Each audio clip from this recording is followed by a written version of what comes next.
Latest updates ఎప్పటికప్పుడు పొందడానికి Big TV WhatsApp channel follow అవ్వండి. లింక్ డిస్క్రిప్షన్ లో ఉంది. ప్రపంచం మరో విపత్తు ఎదుర్కోవడానికి సిద్ధంగా ఉండాలా? సునామీ లాంటి ఉపద్రవం మళ్లీ రాబోతుందా? ప్రపంచానికి పెను ప్రమాదం పొంచుందా అంటే అవుననే సంకేతాలు కనిపిస్తున్నాయి. శకునాలు అదే విషయాన్ని ఇప్పుడు గుర్తు చేస్తున్నాయి. ఏంటా శకునాలు, ఏంటా ప్రమాదాలు ఇప్పుడు చూద్దాం.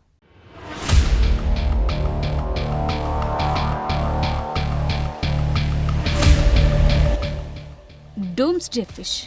ఇవి సముద్రంలో చాలా లోతులో జీవిస్తుంటాయి. ఎట్టి పరిస్థితుల్లో బయటకు రావు. చచ్చినా బతికినా సముద్రపు అడుగునే ఉంటాయి. అవి నివసించే ఏరియాను సముద్రంలో మెసోపెలాజిక్ జోన్ అని అంటారు. మానవుడు అన్ని ఆవరణాలను పరిశీలించాడు, కానీ ఈ మెసోపెలాజిక్ జోన్ను గురించి ఎక్కువగా పరిశోధనలు జరపలేకపోయాడు.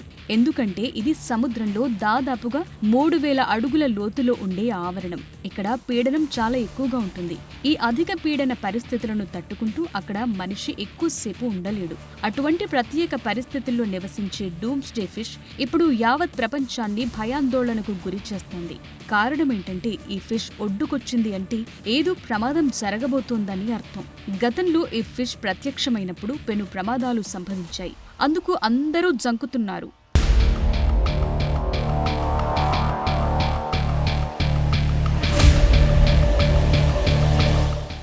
2011లో జపాన్లో అతి పెద్ద భూకంపం వచ్చే ముందు ఈ ఓర్ ఫిష్లు జపాన్ తీర ప్రాంతంలో కనిపించాయి.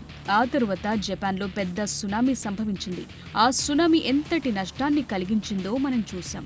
అయితే తాజాగా ఈ ఏడాదిలో ఇప్పటికే 3 సార్లు ఈ ఓర్ ఫిష్లు కనిపించాయి. కాబట్టి దీన్ని కూడా విపత్తుకు ముందు వచ్చే ఓ సిగ్నల్గా భావించాలంటున్నారు సాంప్రదాయవాదులు.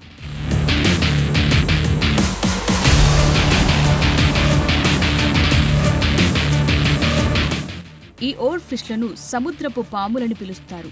ఇవి వెండి రిబ్బన్ లాంటి శరీరాన్ని కలిగి ఉండి 30 అడుగుల పొడవు వరకు పెరుగుతాయి. సముద్రపు కన్జర్వెన్సీ ప్రకారం ఇవి ఆపదలలో మాత్రమే తాము నివసించే ప్రాంతాన్ని వదిలి బయటకొస్తాయి. కాబట్టి ఇవి చాలా అరుదుగా సజీవంగా కనిపిస్తాయి. కాలిఫోర్నియా ఎన్సినిటాస్ ఒడ్డున అంతు చిక్కని డీప్ వాటర్ ఓర్ ఫిష్ కనిపించింది. దీన్ని చెడు వార్తలకు దూతగా భావిస్తారు. గత 3 నెలల కాలంలో ఇది కనిపించడం ఇది 3వసారి. గత శతాబ్దం మొత్తంలో చూసుకుంటే ఇది 22వసారి మాత్రమే.